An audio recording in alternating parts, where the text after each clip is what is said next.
Shawn, welcome to the show. Thanks for being here. Thank you. Looking forward to it. All right, Shawn, tell us about your background, who you are, how you got to where you are, and then let's get into this business blunders for your speaker series as we go forward. Sure, yeah. So I started out and went to college, studied to be a CPA. Quickly found out that wasn't how I wanted to spend all my time, but I had done a survey course in business law. So that led me to law school and went out and worked for some of the largest law firms in the country until I kind of did a survey and I asked people around me, are you happy? Are you loving your careers? And so few people that had been spending years and years practicing law were loving their careers. I decided I want to do something a little different. So I started my own law firm, which then later led to me opening a business strategy firm as well. And now what I do is I really work with business owners about finding their unique way of doing business, what I call do business differently, to really build a life that they love around their business. Their business is one of the legs of their life, but it's not their entire life. And how do we make everything play nicely together? And I think you mentioned my book, Business Blunders, which was written along the way where I just took all the common mistakes where people kept coming to my law office after they had done something, after they started their business, after they got running for a while, and had made mistakes. So I wrote a book called Business Blunders where we profiled what some of the most common mistakes we saw coming through the door were to try to keep other people from making those mistakes so that we can focus our time on other things and grow the economy more and make less mistakes. What are some of the biggest ones that just the top three so we can One cover of the some big ground? ones is a lot of people think, I filed my LLC with the state and therefore I'm good to go. I don't have to worry. My personal assets are protected. And unless you are keeping the right books and records, unless you have the right paperwork around the formation of your corporation or LLC, unless you're doing things in the right way, that personal liability protection you think you have can be challenged in court. So a lot of people make that mistake.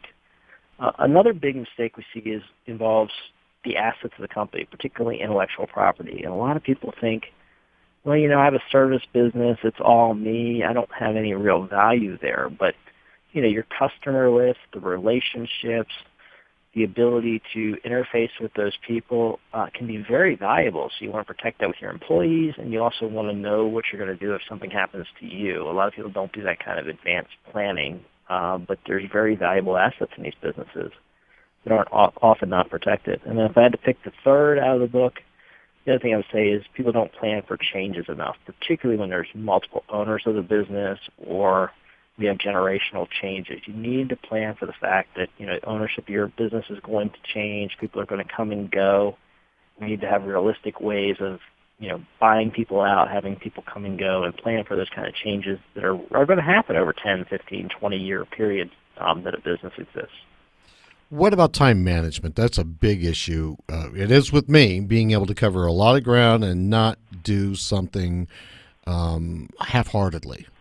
That's right. And, one of the big things is, and you kind of alluded to it with your question, don't do things half-heartedly, saying no. And that's one of the first things we talk with a lot of people when we do time management work is what are your priorities and how do you say no?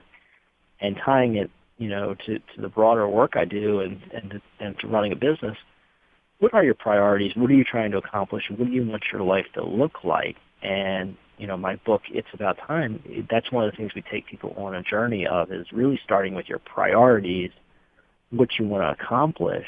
And from there, we work backwards to what should you be saying yes to and what you should be saying no to. So if you have a really clear vision of where you want to go, then it becomes a lot easier to say no to certain things and to say, no, that doesn't fit my vision. I'm going to take a pass on that. You can keep your time focused on those things that truly are important to what you want to do with your life.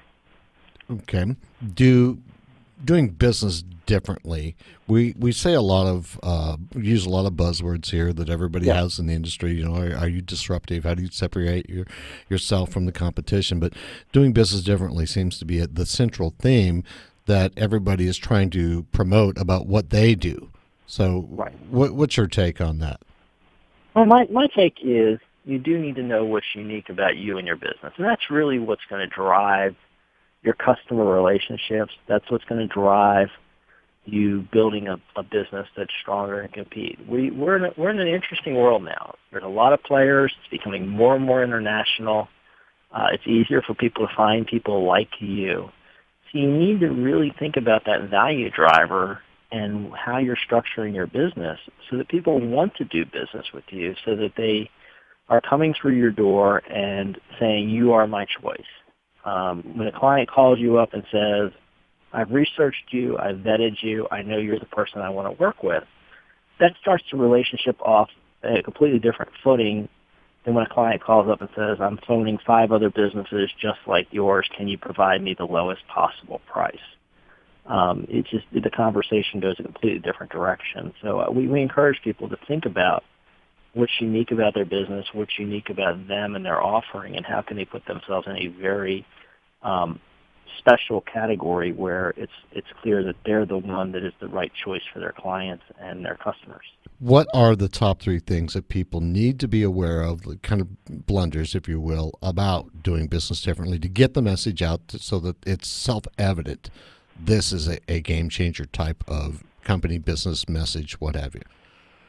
I think a big thing is listening to your current customers and the customer base that you're building. As you're interfacing with people, learning what they want and what they need. I was reading a book by Jim Cook, the founder of Sam Adams, and when Sam Adams was growing, he would go out and sit down with people at a bar and ask them why they were drinking the beer they were drinking and had they tried Sam Adams. And it just drove home to me what I've said to my clients as well. It's just a perfect example of talk to your customers. Listen to what's resonating for them. That's where you're going to find your uniqueness, is the people that are working with you are working with you for a reason. Another thing you can do is just send an email around. And I've done this a couple of times in my career, where I send an email to people and I say, what do you think about when you think about me and what makes me unique in my business? And it might seem awkward at first, but people seem to like to reply. They write, they get creative, and you'll be surprised by some of the answers. And those are the themes for finding your next round of customers. When you have that inside knowledge of what's great, then that leads to the next layer of it. And another mistake, though, you asked for 3. A mistake I see is people jump in and they try to be different just for the sake of being different. You have to be different for a reason that's valuable to your customer. So don't just be quirky or different for the sake of being different. Be different in a way that adds value to your customers so that they see why your business is better than the others for their particular needs. All right, we have 1 minute left. Dealing with change. How can we be smart about revising our plans and goals for the change that's inevitable? Well, we know change is going to come, and we know that that's happening. So we need to be looking to the future. And I think in today's day and age, that requires keeping a broad perspective and spectrum of what's going on in the world around us. Kodak is the prime example. They just reinvented themselves earlier last month by announcing they were going into Bitcoin. Here's a company that was dead, had been bankrupt, really sitting there, and they found a new direction because they're paying attention to what the market's looking for, and they connected it with their historical base. What trends are coming, and how can we connect our current business to what the future is going to be? Got it. Shawn, thanks for being a guest on this show. I really appreciate the time you spent here with us. I enjoyed it. Thank you. Me too. All right, Shawn McBride, McBride for Business, yourbusinessspeaker.com is a website for him, and McBrideforBusiness.com. Segment brought to you by thevitaminpatch.com. When we come back, we're going to be speaking with Ed Baxter, a Private Equity Spotlight. You've been listening to CEO Money with Michael Yorba and Ed Baxter.